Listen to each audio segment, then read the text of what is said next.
Assalamualaikum warahmatullahi wabarakatuh. Perkenalkan nama saya dan nama Bis NPM 240310240057.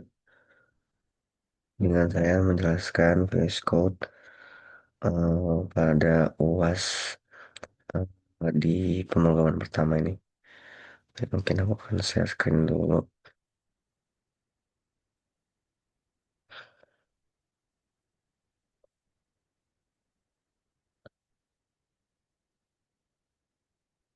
Baik, di sini ada eh, hitung huruf, hitung frekuensi huruf. Jadi ketika kita masukkan eh, eh, kalimat, maka dia akan menghitung ada berapa huruf. Kita akan coba aja.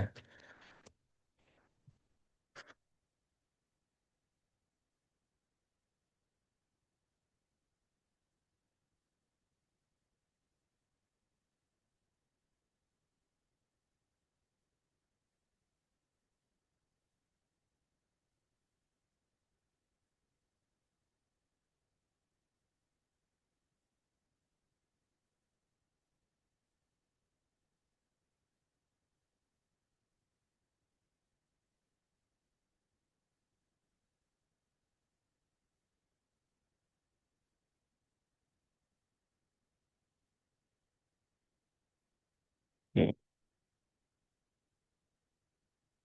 satunya kita masukin nama aku. Kanan itu ada hanya dua, ada yang satu, N yang satu. Oke, ini aku bakal jelasin per barisnya dari codingannya. Yang pertama tuh ada import Tinker STK. Itu tuh mau mengimpor modul Tkinter untuk buat GUI singkat jadi TK. Terus selanjutnya ada from collection import counter, itu tuh mengimpor counter untuk hitung jumlah tiap huruf. Selanjutnya itu ada def hitung huruf. Di sini itu definisi fungsi hitung huruf dipanggil saat tombol ditekan. Jadi saat tombol ditekan tuh langsung mulai eh, programnya. Ada di baris keempat text entry text, itu tuh untuk ambil semua teks dari kotak input mulai dari baris satu kolom nol sampai akhir. Selanjutnya ada di hitung frekuensi counter text, itu tuh hitung berapa kali tiap karakter muncul dalam teks. Selanjutnya ada hasil delete, itu tuh hapus isi kontak hasil agar tidak numpuk. Selanjutnya itu ada di for huruf di baris ketujuh. Di baris ketujuh itu untuk loop semua huruf dan jumlahnya dari frekuensi. Ke 8, di baris 8 ini ada if huruf is alpha, yaitu cek kalau hurufnya alfabet atau bukan simbol atau bukan spasi atau bukan angka. Selanjutnya ada hasil insert di kolom 9, itu tuh tampilkan huruf dan jumlahnya kotak asli. Selanjutnya ada di 10 .tk itu buat jendela utama di aplikasinya. Jadi nanti langsung muncul jendela aplikasi. Buat di selanjutnya ada di root title, ini tuh buat judul aplikasinya. Terus ada di kolom ke-12 itu ada label text, yang dimana label text ini untuk masukkan teksnya yang tadi aku masukin advan. Selanjutnya tuh ada entry text. Entry text ini yang di kolom 14 untuk memperkotak teks input 10 baris dikali 50 kali kali 50 kolom. Selanjutnya ada di entry text pack di kolom 15 ini. Itu tuh tampilkan kotak input ke jendela. Selanjutnya ada button hitung. Nah, itu buat menghitung angkanya. Jadi yang dijalankan hitung tuh huruf saat ditekan. Terus button hitung pack-nya ini tuh yang ada di kolom 17 ini tuh untuk tampilkan tombolnya ke jendela layarnya. Terus lanjut ke berikutnya label hasil, itu untuk membuat hasil. Lanjut ke tabel 19, label hasil pack ini tuh di untuk menampilkan hasil itu di jendela. Lanjut ke 20, ini tuh untuk hasil teka teksnya untuk buat kotak teks untuk hasil. Jadi dia 10 dikali 5. Untuk 21-nya hasil pack untuk tampilkan kotak hasil ke jendela. Main loopnya jalankan aplikasi. Biar jendela tetap muncul dan aktif. Ini tuh buat yang pertamanya. Aku langsung ke yang di bagian kedua. Yang di bagian Streamlit. Mungkin sini aku bakal generate itu aja. Sini barang itu PIP. It. Pertama-tama kita harus PIP install stream.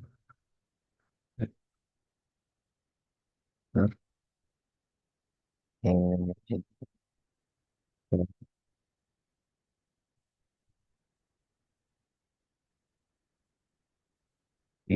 then Streamlit run. Buka filenya. Oke. Ya langsung muncul ke web. Sini ada pertama tuh ada kasih password dan permainan tebak angka. Di sini tuh ada aplikasi password. Terus ini ada permainan tebak angka. Kita coba dari yang kasih password dulu. Misalnya kita aku masukin nama aku aja. Ini sini kontrol center. Oke, itu langsung dihasilkan ada apa namanya, ada simbol juga di sini. Oke, itu berhasil. Lanjut ke menembak angka. Nah, di sini itu kita sudah menembak angka 1 sampai 100. Kita coba dari hmm,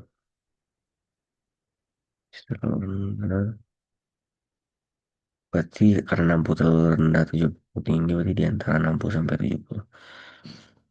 60, 60,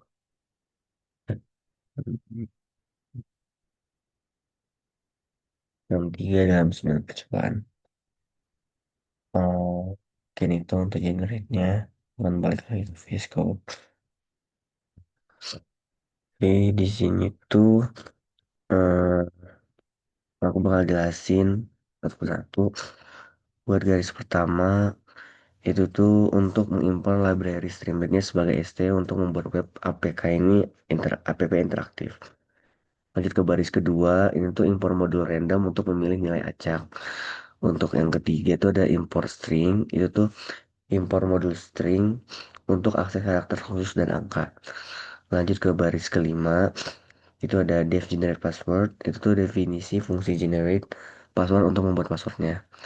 Lanjut ke baris keenam, itu adalah masukkan minimal apa ya? Masukkan minimal 3 kata. Nah itu tuh untuk menambahkan area input text, simpan hasilnya ke variable words. Lanjut ke tu ketujuh, if words itu tuh cek apakah input tidak kosong. Yang kedelapan, baris ke-8, eh, pecah input menjadi list kata-kata. Jadi si list ini dipecah jadi kata-kata. Lanjutnya ke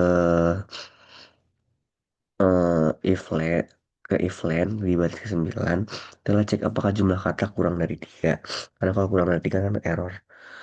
Lanjut ke berikutnya, tampilkan pesan error. Kalau misalnya kita inputnya kurang dari 3 kata, maka dia akan memunculkan kata error dan harap masukkan minimal 3 kata. Jadi baik ke sebelumnya. Oke, lanjut ke selanjutnya simbol random nih yang di baris 13. Itu tuh pilih satu karakter simbol acak. Jadi ntar akan ada simbol acaknya kayak tadi. Ada simbol dolar. Lanjut ke selanjutnya ada di angka. Itu juga akan milih angka secara acak. Lanjut ke pasnya. Yang di baris 16 ini tuh ambil 3 kata acak gabung dari jadi string. Itu lalu ditambahkan simbol dan angka. Jadi dari yang kita masukkan tadi kita acak, ambil 3 dijadiin satu string, terus dimasukin simbol dan angka di sana. Lanjut ke di ke-19 def 2 angka. Ini yang di permainan selanjutnya. Di sini itu dev dev tebak angka ini definisi fungsi permainan tebak angka. Lanjut ke 20 judul permainannya. Lanjut ke 22 cek apakah angka atau rahasia ini belum ada di sesi. Jadi kalau angkanya tuh kita udah input tuh dicek dulu tuh apakah udah pernah dimasukin berapa belum. Terus lanjut ke ST session yang ada di 24. Ini tuh set jumlah percobaan itu harus 0, 0 percobaan. Jadi yang pertama tuh tebak angkanya, ntar kita bakal kasih tahu berapa kali percobaan kita berhasil. Lanjut ke 25 ditebakan ini tuh tampilkan input angka 1 sampai 100, simpan ke tebakannya. Terus lanjut ke 27 if tebakan, jalankan jika pengguna sudah mengisi tebakan. Jadi kalau kita udah enter tuh akan dijalankan di sini. Lanjut ke 28 tambah jumlah percobaan plus 1. Jadi ketika salah tambahin plus 1 di attempts-nya. Lanjut ke 29. Jika tebakan lebih kecil dari angka si rahasia ini, maka akan muncul tulisan tebakan Anda terlalu rendah. Lanjut ke 31 sama seperti sebelumnya, cuman bedanya di sini tuh kalau angka terlalu besar dari angka rahasia, maka dia akan muncul tulisan tebakan Anda terlalu tinggi. Selanjutnya ke baris 34, tambahkan pesan sukses dengan jumlah percobaan. Jadi kalau misalnya emang udah berhasil, maka kita tampilkan eh, hasilnya berapa, angka rahasia ini berapa, dan berapa kali percobaan kita untuk menemukan si angka rahasia ini. Lanjut ke di bagian 39. Di sini tuh untuk riset jumlah percobaan ke 0, jadi kita bisa mulai dari awal lagi. Lanjut ke 41 S 39 itu estetik title tuh untuk menunjukkan si titlenya. Di ke 41 tuh yang menu untuk buat menu pilihan fitur di sidebar. Jadi tadi kan ada di sidebar menunya. Lanjut ke 44, header tuh tampilkan headernya generator password. Hampir ke 45, generate password, jalankan fungsi untuk buat password. Sampai ke 46, untuk ini buat fitur yang permainan tebak angka. Jadi ada yang fitur buat generator password, ada yang buat permainan tebak angka. Terus buat yang akhir mungkin itu aja. Mungkin sekian dari aku. Semoga bermanfaat. Wassalamualaikum warahmatullahi wabarakatuh.